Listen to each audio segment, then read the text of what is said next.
Been a crazy few days, man. I've been away, but I'm back. Had a lot of stuff going on, but we're here. What's up, guys? Welcome back to the channel. It's your boy Sarge, man. And we got to talk about some craziness that I've been seeing on the internet, some cool things we've been seeing with Sparking Zero. We got to talk about it. But before we get into it, man, make sure to hit that like button and subscribe to the channel if you haven't already. Turn the notification bell on, man. We are already officially part of the YouTube partner program, man, and I couldn't have done it without you guys. So thank you guys for all the awesome support. Much love, man. I mean that from the bottom of my heart, right? We're about 40 some days until Sparking Zero drop, and it's like a lot of these Sparking creators, they're flip-flopping, bro. They're riding the fence. You know, they either like the game or they don't like the game, or I don't know if the light bill came in or the water bill's due, and they're just trying to make videos to do something, because they're just there's a lot of fakes in this game, bro. All right, man. First thing I saw on Twitter today, man, there was this dude named Jigoku Black. I don't know. So this guy got a major tweet popped off because he said, wait, I just realized Super Saiyan Gohan doesn't have the black line on his hairline. Instead, it just blends into his skin. So why doesn't Super Saiyan 2 Gohan have that? Please take it off. Crying face emoji. Bro, you are crying for a hairline? Bro, you're not serious. Okay, cool. I like that. Let me ask you this. How often are you looking at Gohan's hairline while you're fighting? You're not. Maybe just in the intro character selection screen, and maybe the win, if you can get a win. Come on, bro. I mean, I get it. You know, people want it. Like, people are just finding the dumbest shit to nitpick about. Like this is gonna make or break the game. This is not gonna make or break the game. Big Biff, you keep crying over the most tiniest things. Tiny? It's a consistent part of his design. If it was that tiny, I don't think multiple games would keep it in. What are you bitching about a hairline for? You know what I'm saying? Like, what are you bitching about a hairline for? You're not gonna be looking at his hairline, how it moves when he fights. It's the same thing that happened when everybody was crying about, oh, Super Saiyan 2 Gohan looks too short. He looks too much like a kid. He's 11 years old, bro. For some reason, we adopted the name Teen Gohan, but that just wasn't the case. He was 11 years old. How tall do you want an 11-year-old to be? You know, I mean, there was a couple of YouTubers out here, Gohan's design, and you know, he looks a little short, you know, this and this and that. That's how everybody sounded. Like, well, he looks a little short. I don't know about it. Or if you look at the manga, you know, this and that. Hey, go read the manga then, bro. This is like, I don't know, man. Like, it's frustrating hearing people. I mean, if there's legitimate issues, glitches, if there's no, you know, if we were getting screwed on the characters, if we were getting, you know, looking at certain things, and we're like, yo, that is not. There was a blatant, obvious flaw that we looked at Gohan and said, yo, that's fucked up. I would get it, but we're crying about how tall an 11-year-old is? Bro, you're a grown man crying about how tall an 11-year-old is. This guy's a grown man crying about a freaking hairline. That's wild to me, bro. That's wild to me. What the fuck is that? Oh, hairline, bro. That's what you're bitching about, is a pencil drawing. Fuck out of here, bro. What was this dude's name again? Jigoku Black? Fuck out of here. This was another thing that I saw. People were upset with Gohan's burst rush.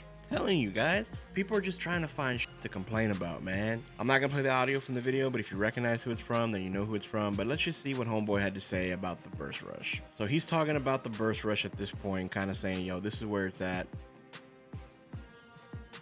Boom, there we go. Got some power. Boom. And then the Kamehameha. Cool. Then he went on to like show footage of how it used to look in the older games. Boom, boom. Bah. Come on. Knocked him back, knocked the opponent down to the ground. Then he got on the same level and did the Kamehameha. Okay. Well, in the other one, he didn't knock the character to the ground, but he was on the same level and did the Kamehameha. Then he goes and actually pulls footage from Raging Blast. Boom. Uppercut. Yeah.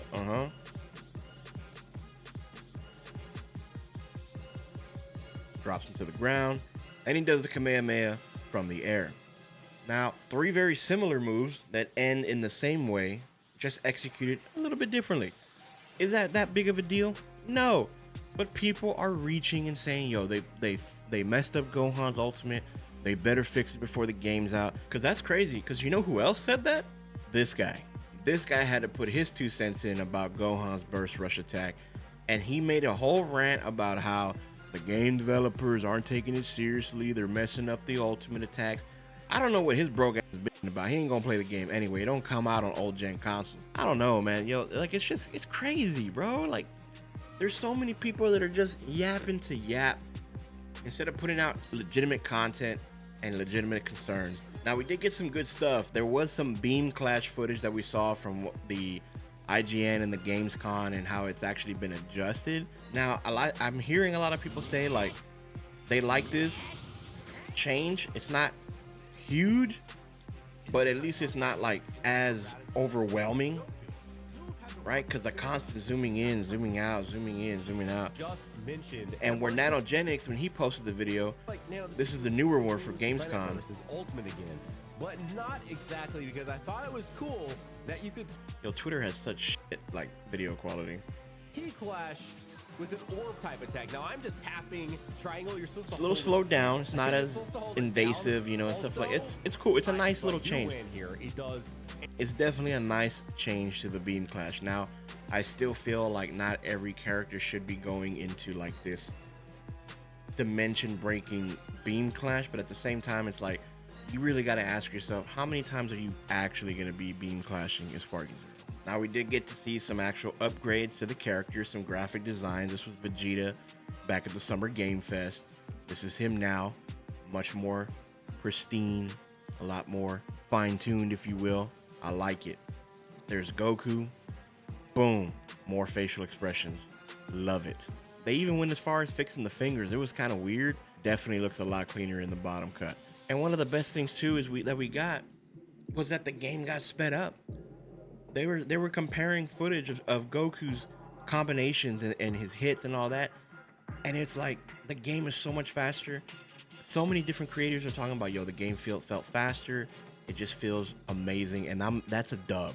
That's a huge W, bro, because the faster the game feels, the more competitive it's gonna be, and honestly, you're gonna get exposed. If you got skill issues, you're gonna get exposed. See, back then this looked solid. It was like, okay, that's cool. Boom, boom, boom, boom, and then now.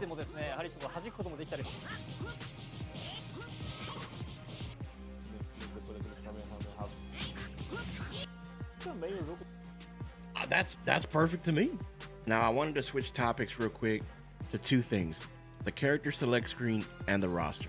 Okay, now the character select screen, there was an interview that came out, and we all know everybody had a field day with it because the producer said that the character select screen will not change all that much from what we've already seen.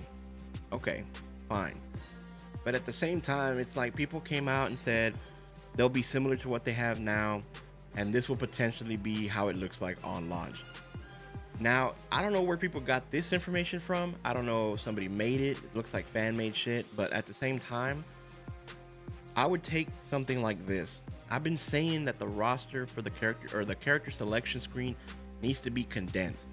You don't have to have every single transformation. You can have the main character, and then if that character has a transformation, when you click on them, have a little pop-out, section come up, fade the rest of the bag, like blur it out, have a new selection screen come out, and then you want to choose one of the transformations, you can do that. This is something that I like, because you can actually rotate between the characters. This is something good. But I've seen so many people start talking like, oh, they don't change the characters till this game's open. No, it's not, bro. It's gonna be a pain in the ass scrolling through all the characters, especially when they add over the 164. But it is what it is. I mean, if they do make this change, big W, okay? Big W. Which brings me to the actual roster.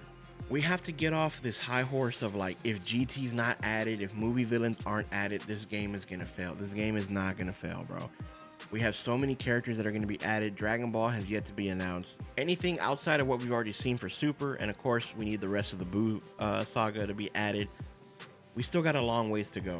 This game is not going to die if GT and movie villains are not added on launch. The thing is, man, you have to think of it like this. If they give us everything that we want off the rip at launch, guess what? At the end of a year and a half to 2 years, this game's going to fizzle out. They want longevity. They want this game to succeed. Are they going to do a sequel? Who knows? It depends on how well this game does. And if they do, then maybe they'll add some stuff. But you got people out here saying, well, if there's a sequel, maybe they'll wait and drop GT for a sequel. You know, I don't really know if it's gonna come in this game. That's not gonna be. I don't know if I want to play this game if GT's not in it. It's like, bro, you're crying over the dumbest shit, bro. Like, y'all are just crying to cry. Be happy that we're getting something right now.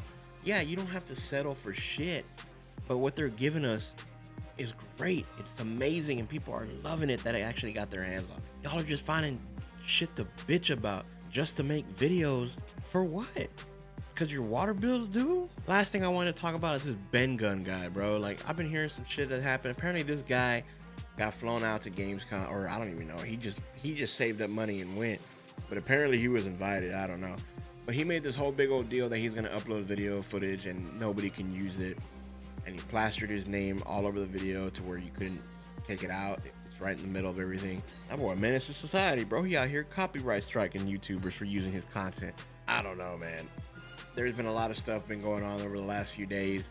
I haven't been able to keep up with it, like I said, with some personal things going outside with the family, but that's crazy, man. We'll see if we get anything this week, bro, but it's been your boy Sarge. I'm so happy to be back, and I'm sorry I was gone for a few days, but make sure y'all follow me on Twitter so y'all stay up to date, and make sure to like, comment, and subscribe. And it's been your boy Sarge. I'll catch y'all in the next one. Peace.